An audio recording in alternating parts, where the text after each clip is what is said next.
Hi everyone. आज हम PN junction diode की थियरी सीखेंगे। पीएन जंक्शन डायोड ज़ीरो बायस में कैसे बिहेव करता है। तो पीएन जंक्शन डायोड सीखने के लिए हमने सबसे पहले P type semiconductor N type semiconductor अपने लास्ट लेक्चर में सीखा था। पर मेरे हिसाब से बॉन्ड मॉडल हम डायरेक्टली बना नहीं सकते पीएन जंक्शन डायोड के लिए, बहुत ही डिफिकल्ट हो जाएगा बनाना भी, एक्सप्लेन करना भी। तो यहाँ पे हम स्कीमेटिक की यूज़ करेंगे। पी टाइप सेमीकंडक्टर के लिए एक स्कीमेटिक होगा, एन टाइप सेमीकंडक्टर के लिए एक स्कीमेटिक होगा।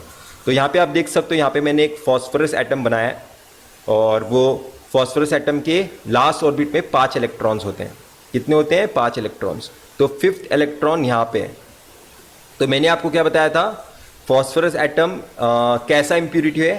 पेंटावेलेंट इम्प्यूरिटी है। मतलब फॉस्फोरस एटम कौन सा टाइप का सेमीकंडक्टर बनाएगा? एन टाइप सेमीकंडक्टर बनाएगा।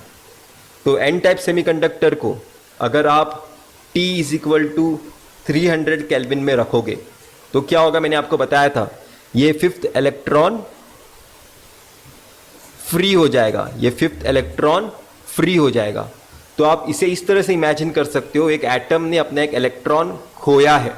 एक एटम ने अपना एक इलेक्ट्रॉन खोया है, तो ये क्या बन जाएगा? Positive ion. इलेक्ट्रॉन क्या होता है? Negative charge. अगर नेगेटिव चार्ज अगर दूर हो गया उस एटम से तो एटम क्या बनेगा? Positive ion. इसलिए मैं अगर एन टाइप सेमीकंडक्टर का स्कीमेटिक बनाऊंगा, इसलिए जब भी मैं एन टाइप सेमीकंडक्टर का स्कीमेटिक बनाऊंगा मैं इस तरह से बनाऊंगा, positive ion with electron, positive ion with electron, positive ion with electron. एक बहुत ही मैंने आपको उसका जस्टिफिकेशन भी दिया है। तो जब भी एक इलेक्ट्रॉन फ्री हो जाएगा वहाँ पे सिर्फ पॉजिटिव आयन बचा रहेगा, जो हमने अभी एन टाइप सेमीकंडक्टर में देखा है। तो सेम मैं आपको पी टाइप सेमीकंडक्टर के लिए बताता हूँ। पी टाइप सेमीकंडक्टर कैसे बनता है? वहाँ पे ट्राईवेलेंट इंप्यूरिटी की ज़रूरत होती है। मतलब ऐसा एटम हमें इंट्रोड्यूस करना होगा जिसके लास्ट ऑर्बिट में सिर्फ 3 इलेक्ट्रॉन्स हैं। तो यहाँ पे आप देख सकते हो, यहाँ पे एक होल है, यहाँ पे इलेक्ट्रॉन, यहाँ पे वैकेंसी ऑफ इलेक्ट्रॉन है। तो जब भी मैं इस बल्ब को 300 केल्विन पे रखूँगा तो आप क्या एक्सपेक्ट कर सकते हो? ये इलेक्ट्रॉन यहाँ पे मूव होगा तो यहाँ पे एक इलेक्ट्रॉन आ जाएगा और यहाँ पे एक होल क्रिएट हो जाएगा। तो आप बोल सकते हो बोरॉन ने एक इलेक्ट्रॉन एक्सेप्ट किया है। बोरॉन ने एक इलेक्ट्रॉन एक्सेप्ट किया है। इलेक्ट्रॉन एक्सेप्ट करने पे वो किस तरह का आयन बनेगा? नेगेटिव आयन बनेगा। ठीक है, हमने बहुत ही सिंप्लीफाइड वे में मैं आपको बताया हूँ। तो इसका अगर स्कीमेटिक मुझे बनाना होगा तो negative ion surrounded with hole, negative ion surrounded with hole, negative ion with hole, negative ion with hole. और एक चीज़ मैं यहाँ पे आपको बताना चाहता हूँ, मैंने ये स्कीमेटिक कैसे बनाया मैंने आपको एक्सप्लेन किया, पर यहाँ पे मेरे हिसाब से आपको और एक चीज़ पता होना चाहिए। ये दोनों बल्क है, ठीक है, ये दोनों बल्क है। ये पी एन टाइप बल्क है, ये पी टाइप बल्क है। इस बल्क में मैंने फॉस्फोरस एटम्स सारे बनाए। जो भी आयोन्स में आपको बताया पॉजिटिव आयोन, वो सारे किसके कारण आए हैं? फॉस्फोरस का कारण आए हैं। यहाँ पे मैं क्या बता रहा हूँ, ये जो सारे पॉजिटिव आयोन्स हैं वो क्या इंडिकेट कर रहे हैं कि ये सारे फॉस्फोरस एटम थे यहाँ पे। और यहाँ पे जो सारे नेगेटिव आयोन्स हैं वो क्या डिनोट कर रहे हैं? ये सारे बोरॉन एटम हैं। पर इस बल्क के अंदर सिलिकॉन एटम्स भी होंगे, वो मैं ड्रॉ करके नहीं बता रहा हूँ, ठीक है, क्योंकि सिलिकॉन एटम इस तरह से बिहेव नहीं करता। हमें N type semiconductor, P type semiconductor में सिर्फ आयोन्स के बारे में स्कीमेटिक बनाना है। सिलिकॉन एटम्स के बारे में भी डिस्कस करूंगा, पर वो मैं आपको बताऊंगा। मैं आपको बताना क्या चाहता हूं, ये सारे आयोन्स जो मैंने बनाए हैं ये फॉस्फोरस एटम यहाँ पे बता रहे हैं। ये नेगेटिव आयोन्स क्या बता रहे हैं कि यहाँ पे एक बोरॉन एटम है। तो मैं होप कर रहा हूँ कि आपको स्कीमेटिक क्लियर होगा। अभी हम एन टाइप सेमीकंडक्टर और पी टाइप सेमीकंडक्टर को एक साथ लाएंगे, ठीक है। वो अलग प्रोसेस है। क्या वो फेविकॉल चिपकाते नहीं? फेविकॉल से कोई अगर हम चिपकाएंगे N type semiconductor, P type semiconductor को, तो वो अपना पीरियोडिसिटी मेंटेन नहीं करेगा। वहाँ पे वो कंटिन्यूस नहीं होगा स्ट्रक्चर। हमें डिफ्यूजन के हेल्प से बनाया जाता है, पर वो टेक्नोलॉजी का फैब्रिकेशन वाला चीज़ है। हमें डिज़ाइन वाले एस्पेक्ट पे ज़्यादा फोकस करना है। तो अगर N type semiconductor, P type semiconductor अच्छी तरीके से डिफ्यूज़ हुए हैं और एक पीएन जंक्शन फॉर्म हुआ है, हमें वहाँ से सोचना है। जैसे ये अगर पी टाइप सेमीकंडक्टर है, ये एन टाइप सेमीकंडक्टर है, तो पी टाइप को मैंने क्या बताया था? पी टाइप सेमीकंडक्टर क्या होता है? Negative ion with hole. वही मैं यहाँ पे ड्रॉ करता हूँ, negative ion with hole, negative ion with hole. ऐसे मैं सारे आयन्स के लिए बनाऊंगा। पी टाइप में सिर्फ नेगेटिव आयन्स होते हैं विथ होल। एन टाइप में क्या होता है? Positive ion with electron, positive ion with electron, से मैं यहां के लिए बना रहा हूं। ये हुआ जब P type semiconductor N type semiconductor पास आए। क्या ये चार्ज कैरियर्स मूव होना स्टार्ट हो गए? जैसे आप देख सकते हो, लेफ्ट साइड में बहुत ज़्यादा होल्स हैं और राइट साइड में बहुत ज़्यादा इलेक्ट्रॉन्स हैं। क्या ये क्रॉस कर सकते हैं जंक्शन? क्या ये एक दूसरे को क्रॉस करके दूसरे साइड जा सकते हैं? ऐसा नहीं है। अगर मैं आपको बताऊं T is equal to 0 kelvin पे, T is equal to 0 kelvin पे किसी भी चार्ज कैरियर्स के पास इनफ एनर्जी होती ही नहीं है। मतलब T is equal to 0 kelvin पे ये इलेक्ट्रॉन इसके साथ ये फ्री नहीं हुआ है, ये इलेक्ट्रॉन फ्री नहीं है। वैसे ये वाला इलेक्ट्रॉन भी फ्री नहीं है, कोई भी इलेक्ट्रॉन फ्री टू मूव नहीं है, कोई भी होल फ्री टू मूव नहीं है। At T is equal to 0 kelvin पे सारे चार्ज कैरियर्स वही के वही हो गए, कोई एक दूसरे के बैरियर्स क्रॉस नहीं कर सकता। प्रॉब्लम कब स्टार्ट होता है? आप इसे कैसे इमेजिन कर सकते हो? At T is equal to 300 kelvin में, वापस यहाँ पे डायग्राम बना देता हूँ फटाफट। Negative ion with hole, negative ion with whole.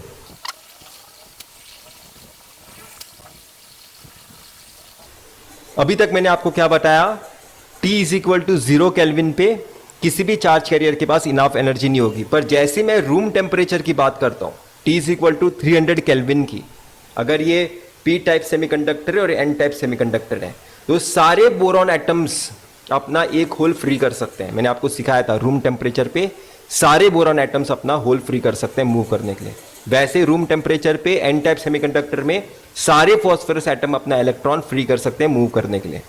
पर ये इलेक्ट्रॉन होल्स मूव कहाँ पे होंगे, ये अगर आपको समझना है तो आप इसे कैसे विजुलाइज कर सकते हो बताता हूँ। लेफ्ट साइड में बहुत ज़्यादा होल्स हैं और राइट साइड में होल्स बहुत ही मिनिमल है, या फिर है नहीं, अभी के लिए है नहीं समझ सकते हो, पर आप ऐसे समझ सकते हो यहाँ पे बहुत ज़्यादा होल्स हैं। तो higher concentration to lower concentration holes move हो गए। मतलब होल्स कहाँ पे मूव हो गए? राइट साइड में, राइट साइड में। और इलेक्ट्रॉन्स राइट साइड में ज़्यादा है, लेफ्ट साइड में कम है। मतलब electrons right to left move हो गए। इलेक्ट्रॉन्स कैसे मूव हो गए? Right to left. तो इसके कारण होगा क्या? ये इलेक्ट्रॉन यहां पे मूव हो रहा है, ये होल यहां पे मूव हो रहा है, तो वो मूव एक दूसरे के बैरियर्स क्रॉस करेंगे और आपस में रिकम्बाइन हो जाएंगे और वो गायब हो जाएंगे एक तरीके से। तो उसके कारण हुआ क्या? अगर मैं आपको बताऊं उसके कारण हुआ क्या, यहां पे आप देख सकते हो पॉजिटिव आयंस और नेगेटिव आयंस सिर्फ रह गए हैं। पॉजिटिव आयंस और नेगेटिव आयंस सिर्फ रह गए हैं।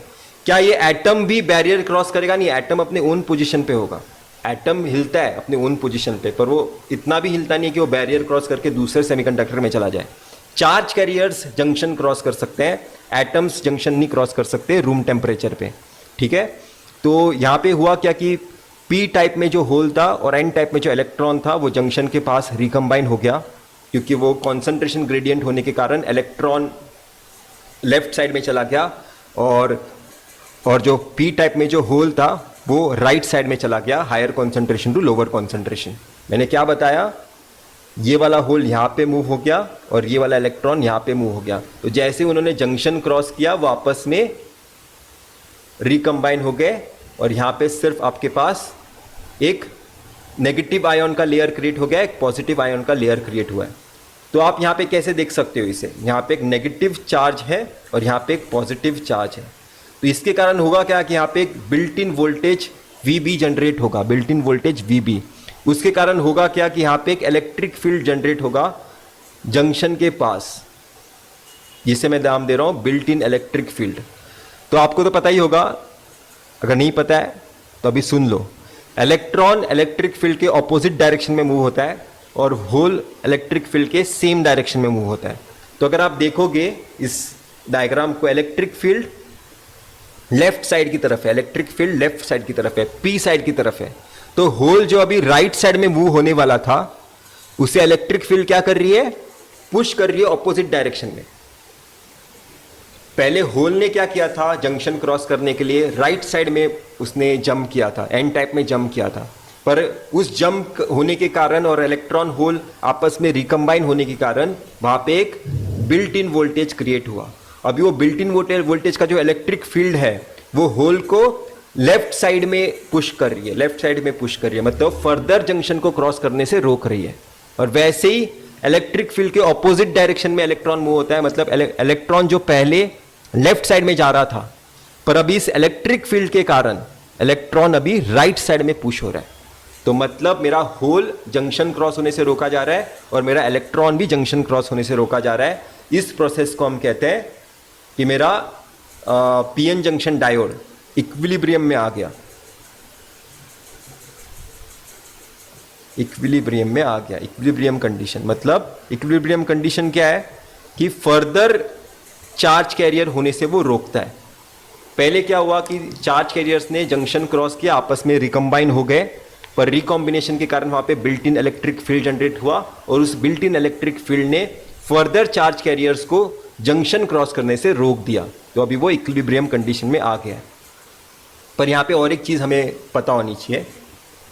अगर मैं आपको बताऊँ कि यहाँ पे मैंने ऐसा 2 टर्मिनल्स निकाले हैं और ये ओपन सर्किट है, ओपन सर्किट है मतलब यहाँ पे कोई मैंने क्लोज कनेक्शन नहीं किया है, तो यहाँ पे करंट कितना फ्लो होना चाहिए, करंट 0 फ्लो होना चाहिए।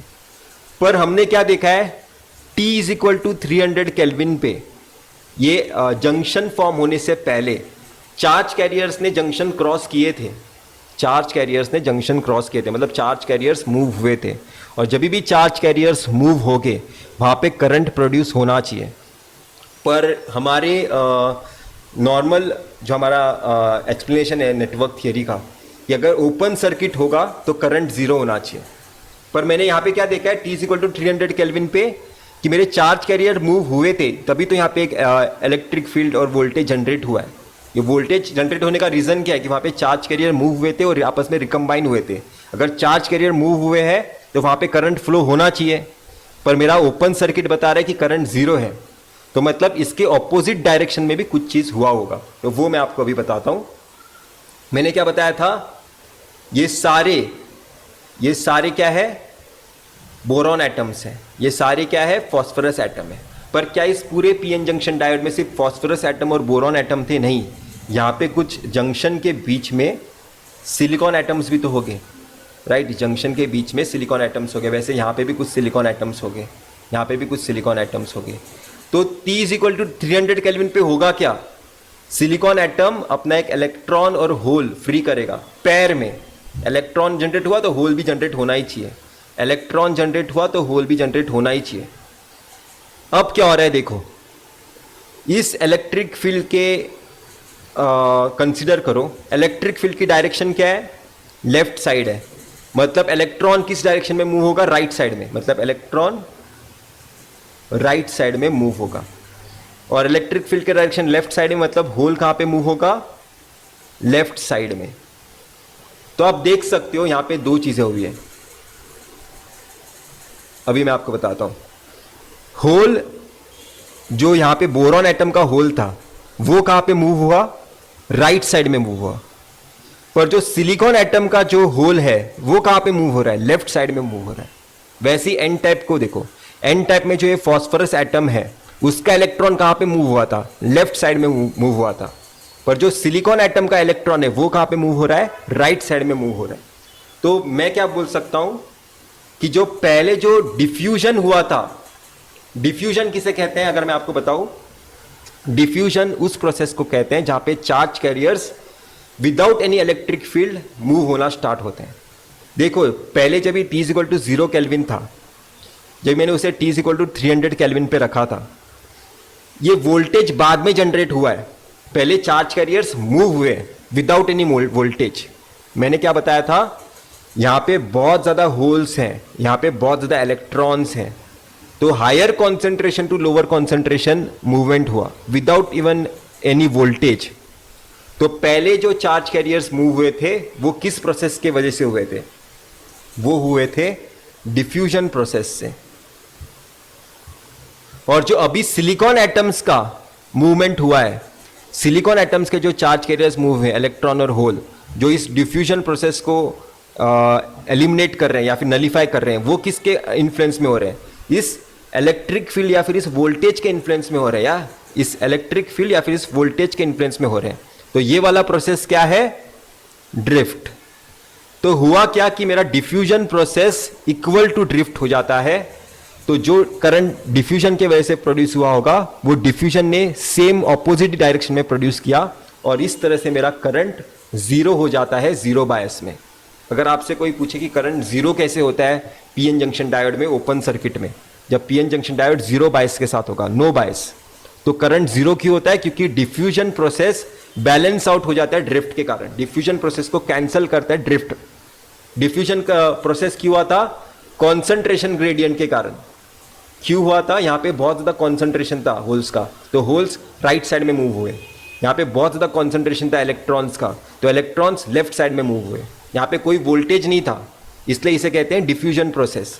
पर उस प्रोसेस के कारण क्या हुआ? यहाँ पे एक वोल्टेज क्रिएट हुआ और उस वोल्टेज ने क्या किया, यहाँ पे जो silicon atoms electron hole pair देंगे उन्हें ऑपोजिट डायरेक्शन में नलीफाई कर दिया। ठीक है, इस तरह से ड्रिफ्ट और डिफ्यूजन बैलेंस आउट हो गया और मेरा पीएन जंक्शन डायोड में जीरो करंट मुझे मिलता है। अभी हम इसके आगे PN junction diode in forward bias सीखेंगे, तो वो डिस्कशन और ज़्यादा अच्छा होगा।